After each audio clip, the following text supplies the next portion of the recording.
Bobi Wine taliiwo ate ababe tebaliiwo famire ye tebeerayo mukyala we ali mu pedicure and manicure ate gundi mutabani we anoonya wa kugenda swiminga ulowooza ebyo ebintu abantu babyerabira. The match is not going to be successful. Wana Uganda batunulira Kenya can be successful ate ffe ba neighbor omuggo gugenda vuga. Oli ku YouTube channel Agaliwo tuula kalira emboozi egwa makerenda. TikToka wenna ali eyo manya nti TikToka munno amanyiddwa nga Edward aweebwa yagenze maaso n'okubanga asindikibwa mu komera agende maaso n'okuba nti yeebakayo emyaka 6 bweddu.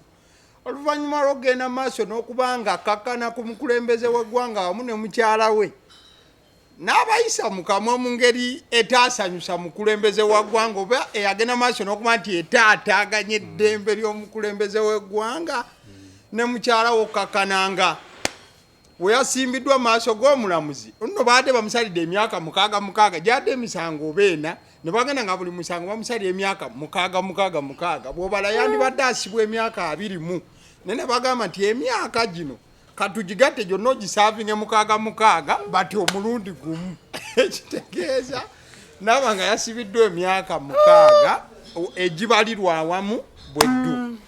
Lwagenda maaso nakuba nti atoboola omukulembeze w'eggwanga basidde omususuzi linnya lyange Agaliwo omukutu kwe tuli buuza ku mulabi era otandikire eddala awe wa mwana mulenzi aweebwa. Amanya gange nze Benito mbabuuzizaako sanyuse nnyo okubalaba nate tubale tuluddemu okubeera wano myezi mingi naye kati nkomyewo kyanaku ntutandikidde kwago aga muvubuka muto munnaffe Edward ndowooza muyita Edward erinnya eddala aweebwa Edward ndowooza Edward asibwe Edward asibwe omanyi ekitegeeza kye tuyita fountain of honor omanyi tonna bakirowoozaako zibiri z'amaaso booti ogambe nti fountain of honor yaani yasooka okulya tabeera mu jjaamu number 1 citizen buli kagwawo nga kalungi mu ggwanga gwe mulina osooka okuwaana ne national id aliko 00001 enamba zeezo buli kagwa mu ggwanga yalina osooka okukola ki muvubuka yataataganya eddembe lye. He has absolute right to fire and hire. Ayo bonna buyinza kati gwaweebwa mpozi Edward gwani avuma fountain of honor. Abaana ono nabagamba nagamba n'ono omuvubuka yali ayisaamu gaali kabaka kabaka omulamba anigundi omulembe guno gwakula pressure 2 omulembe guno sigutegeera muvumaavuma buli kiramu ne muvumaavuma buli kiramu mulowooza mujja sigala bweru. Edward bamusibe gwe wawagidde agende maaso bamusibe simanyi lwaki emyaka bagikendeza lwakuba ekimuzo balindeko kisuula muvubuka ali gyabadde 6 emirundi ena ali ne bagigatta wamu ne bagamba nti kati mu budde bwe bumu agisaavinge wamu olw'ensonga nti bamulaba ng'akyali muvubuka ayinza otuukayo ne yeekuba mu mutima n'agenda maaso n'okuba nti akomawo ate n'agenda maaso n'okuba nti agasa society mbufu obukola ki obufaananako bwe butyo. By the way wennyini nalabye omukulu His Excellency Bobi Wine ng'agenda maaso n'okubanga avumirira ekikolwa ky'okuba nti mwana mulenzi ono yagenze maaso n'okusibwa. Obubaka bwa Bobi Wine bwadde bugambako bwe buti unless otherwise this young man, a TikToker, is set to spend 6 years in detention for insulting General Museveni, his wife and son. The same Museveni who regularly insults those who disagree with him, calling them idiots and swine. The same Museveni who looks on as his apologists insult, ridicule and dispatch those who oppose his rule. While the corrupt who have stolen the future of millions, self-professed murderers and other known criminals continue to roam about freely receiving VIP treatment simply because they support the regime. Yagamba nti okusiba mwana mulenzi ono tekyagwanidde n'akamu olw'ensonga nti n'omukulu yennyini atera okuyisaamu eggaali awo bamulumba mufu obufaananako bwe buti oba aboogera ebibi ku nfuga egenda mu maaso. President Museveni ayisaamu abalala eggaali naye si Edward. omanyi obeera ng'oli mu kooti omanyi bwe buzibu bwe tulina mu ggwanga luno ignorance oteekayo statement olw'okuba oyagala abantu bakulabe n'ogamba mbu ne Museveni avuma abalala bwe tugenda mu kooti lawyer wooli ateeseeyo omusango yenna owa state ateekayo omusango nti gundi ne gundi state versus gundi Edward aweebwa oba president Museveni versus aheebwa okiraba where are others there kati nga batandika kusomera ate go buli evidence bakulinako ka video wamuvuma bwoti n'omugamba kino n'ogattako kino eno wagikola ku guno kati ogenda kwenyonyola kooti aweewozeeko ng'ogamba nti naye avuma n'abalala oyo bannange ngaga ffe twagala gwe byeyakuvuma gwe kubanga this is that state versus you kyekyo ekiriwo kati oyinza ateekayo statement n'ogamba mbu ne Museveni avuma abalala yavumirawo aheebwa yavumako kwawe bw'aba nga avuma abalala have they ever taken him to court ate wagaye founded anti kyekyo kati eyo obeerayo wekka mu kabuli nga bakusoyasoya buli kyewavuma bakirinako evidence kati obanga ogamba nti avuma abalala ng'oli olwoyawooli akugamba nti tulage ggwe nga ggwe byeyakola ki byeyakuvuma apaana agamba mumusibe emyaka 26 naye tugisalemu awo tumweyo 5 aweebwa yeebake mu kkomera situlina kyakkola guno gwe mulembe ogulowooza nti you can easily effect change by abusing people and disrespecting people tekisoboka ne muddaawo kabaka omuyise oba mukwano gwo nti mukima waliyo amazzi situkirako ekidomola sundaawo okooye nange kanze gyensunda entika kanteekeko ku gaaliyo kabaka si mukwano gwo nti musula naye mu ruumu yeemu single room double room si kabaka naye mumuddako ne muvuma ne mudda ku fountain of honor ne muvuma olowooza kyaliiwo si kyaliiwo fountain of honor nga tolina kirowoozaako akaana ako kalikodinga video nga kali eri mu lusuku omuvubuka nze wendabye videos ze zonna the guy doesn't look fine mentally simanyi wotunula body language ne videos ezo omuvubuka osisuubira nti bambi abadde abikola abitegeeza obanga ategeera kyako ate tabitegeera nga mu kooti yabitegedde wawuliddeko mu kooti ng'agamba nti mbyegaana yabikkiriza bulamba byonna video mwali alina n'omulimu mpozi mukubi w'amatoffaali takuba matoffaali mpozi muzimbi. Can a mentally perturbed person come up with such beautiful layered bricks? Omwana oyo akuba ettaffaali amanyi n'okulipima. Kati gogamba nti mulalo oyagala abantu nti mulalo wa muntu oyo omwana akuba ettaffaali. Have you seen any complaints from people baguza amatoffaali nti gabeera tegakola? Ennyumba zaabwe zikyayimiridde. Kati goyagala abantu nti mulalo Edward mulamu. Basibe Edward omuntu eyeteeka mu smartphone bwati n'ataleko kwogera ebigambo nga buli kimu akitegeeza amanyi n'okuddingana statement kyavumye n'akiddamu ekitegeeza is confirming nti ekyakitegeereza ddala. Edward bamusibe Edward bamusibe kubanga eri obeerawo wekka si nuupu bajja gamba da state versus Benon Kiriggwa jjo. Kati ng'obeerayo weka kati oyinza gamba nti avuma n'abalala gwaliwo mu kooti awo kati bulire yali akuvumyeko nti nedda nti kale ng'onoomulamuzi agamba mumalidde ebiseera kamweyo yeebakeyo ebbanga bweriti ne bweriti. Edward bamusibe. Don't you think kigenda kulemesaako abaana bano abalwana naye nga bakozesa mutimbagano tekigenda okubanyigirizaamu kobaga basajja basiba every time nga toyina bwongo to articulate issues nga the only weapon you have is to abuse. Era obeera kwegamba naawe obeera olina okwatwako kubanga kyekyokka ky'olina okukola omanyi kuvuma kati olina agamba nti buli avuma tumuteekayo. Abaana batuusa okolera video mu zimasiki oteekako masiki n'otandika owanda omuliro IP address. But the state can find you anywhere. The state can find you anywhere. Point is, you can drive your point home without abusing people.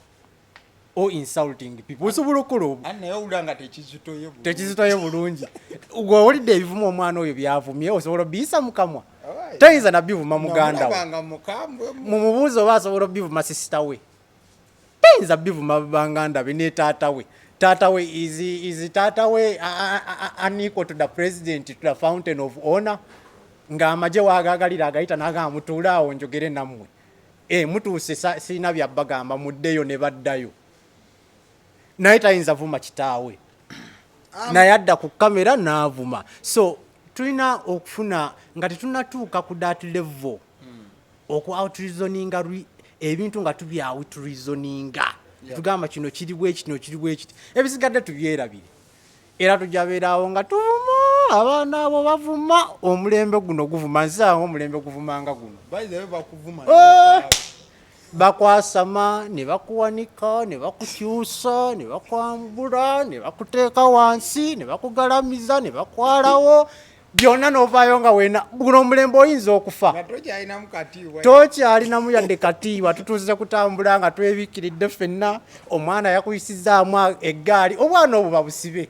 But in that line nga abantu banoonya ways ez'okulwanirira eddembe lyabwe waliwo sensitization genda begenda maaso ku social media abantu bagenda kumatchinga to parliament waliwo ennaku z'omwezi bategese. I'm not very certain, I stand to be corrected. Bagenda kumatchinga ku parliament nga beemulugunya ku lw'embeera eri mu parliament enguzi efumbekedde mu August House neneeyisa y'abantu betwatuma omanyi juzi nalaba minisita agamba MP omungaga mutukube mujje mutukube I think nebano bawulira ekyo baga kati tugendeyo MP yali yesabira emiggo yagamba mujje mutukube ebibuuka ebyo nno si byangu biyinza omulindirawo nebimwabika emiggo gye nakijjamu enjawo yagamba mujje mutukube. The march is not going to be successful. Tebigenda kukola. How many people buuza wano abantu abali wano oba olunaku baalukutte olunaku owamanta luwammante bagenda kukola ki? Bagenda wa nange simanyi naye nga bagenda lwaddi anti munange bali eyo nja kunoonyeza fulaya njikuwe ate nga tudda mu birala mpozi bampisewa mpozi nammeere mpozi biki mpozi empiso y'omusawo biki blanga tudda ku ebyo. The march is not going to be successful. The march omanyi lino ly'eggwanga eryagala nnyo okoppa ebintu ndowooza abaana abo babadde ku mutimba ne balabira ab'e Kenya nga bagenda ku parliamenti kanawo ne bagamba bali ku kizigo baatuuka n'ensolo bagitta. Omanyi Uganda twagala nnyo okubeera mu kamooli nga tulingiza bwe tuti bakoze eki. Let us see if they will be successful. Abana Kenya ne babeera successful. Bamenyemenyawo mpozi this is the tool of whatever power. Messi bagimenyemenya. Abana bakola efujjo fulaga baziyuzizaayo ebipande entebe bazisambye-sambyawo. Funny thing about the black man twagala nnyo okwonoona property as our evidence of agitation. Ati ino okulaga obusungu bwo. Omuntu akunyisiza ali wali ate notaliko kwonoona ebintu. Kati ate tugenda sasulira bintu. Oba otudde wano olina gyali n'asamba obutebe bwo. Nga gw'otudde wano just olina asamba wali obutebe busatu ng'abukuba tteke. N'asooka asamba akasooka bw'ati n'asamba ak'okubiri. Osobola osigala. Awo ng'onoonya w'obulira. Kitegeera abaddugavu abasinga buli olaba nga baga gavumenti ebanyizizza tuddukira mu masupamaketi nga tugookya nga twasaawa ebintu endabirwamu biki twabikolanga ne mu masomero. You burn down things. Kati nga babalinda taamu eddako nga bagamba kafiizi twakayongeza anti balina okuzzaawo bye bwamenyaamenya okiraba. Kati Abannayuganda baatunulira bagamba Kenya can be successful ate ffe banneighbor. Naffe tukole posta. If they did it, why can't we did it? Nabo bagenda kikola. Bagamba tumakinge tu parliament. Omuggo gugenda vuga.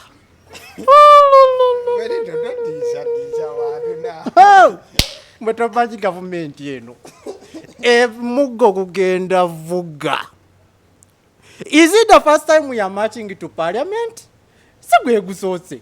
Ojukira n'akaaliwo twali munda waliwo time yetwali munda mu parliament yawo abaana baffe munda eyo ne basimulula engumi oyagala kwerabira lunaku twalina ku CNN mujjukira omubanda nga genda mu archive za CNN gye tuli I remember very well. era ndowooza bajja kolanga ne video nga on this day in Uganda kuba ekyali muli Burusiri gyetiri migere gyokka. There was a time when in parliament omukulu n'alinya ku mmeezi. were we successful? Bulira abantu were we successful? Twacangaawo ne tucanga gicakicyani gitaichi yeyo togikwatako. ate obadde olowooza njogera ku ki? Twaliwo twali mu parliament nga tuli munda nga tulinda bulinzi kyabika eri ffe tukole ki? Were we successful? Nsonga embere. Bayingiza obusajja nga bwambadde suuti zi taxido buli gwe bayoola bakanyuga muli ogenda okuddamu otunula ng'oli waka. Yeyo ye gavumenti yaffe. Mube ku bano b'amasinala ab'ekanya bwe yeekubyakubya obusasi mu bbanga bw'ayita n'abeeno mujje bwakuba mu bbanga. Omuwala buzinira kuva amagi. Bwe butwakinga. Can you talk on our soldier here in Uganda? Takukuba essasi ku kabina? But I doubt these people, they even check their brains before they enter our forces. Abatukuma. Yes! Twali wali banda. Olunaku olw'enjini mpozi oba lwe bakwata Bobi Wine.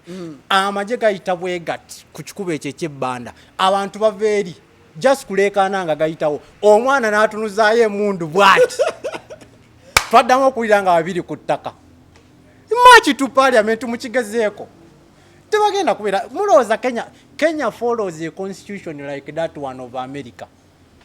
They want to insinuate to people and the people have the freedom. They are not just insinuating. They are just insinuating. But one of the things, one of the biggest tools of America is propaganda. But people are suffering in the US more than in Uganda here. Watch. Yes. Naye bagala creating a picture anti bali bulungi. Naye mu America nga yakukubye emboko. Omugo gw'Omumerika. Maite bagala kuteekawo kamera kibalaga. Kati kyekyo. Kati Kenya naye eri awo, they want to pretend they don't have they don't believe in killing of people, mistreating of people. Era president wavaayo kola press conference yasooka. Press briefing nga kyakabeerawo olaba watuuka kali ka line there has been loss of people olaba nga ne ku face alimwe He was very remorseful.